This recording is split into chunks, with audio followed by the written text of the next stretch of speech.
এতদিন ধরে চাষ করছি, মাটি একদম শুকিয়ে গেছে। না, এভাবে হার মানব না। এই জমি আবার ফসল দেবে টাকা আশা, যত কষ্টই হোক ভাঙতেই হবে। এই মাটি আবার জেগে উঠবে। চল। ওটা কি চারা গাছ? তুই সত্যিই রক্ষা করব, তোকে বড় করব। আবার ঝব আমি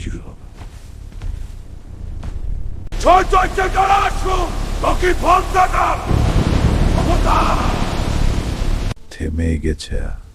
তুই টিকে গেছিস, দেখলি আমরা জিতেছি। ফসল উঠেছে, পরিশ্রম বৃথা যায় না। আমি পারি। যদি আমার গল্প ভালো লাগে তাহলে পাশে থাকো। আরো লড়াই আসছে, আমি আবার ফিরবো।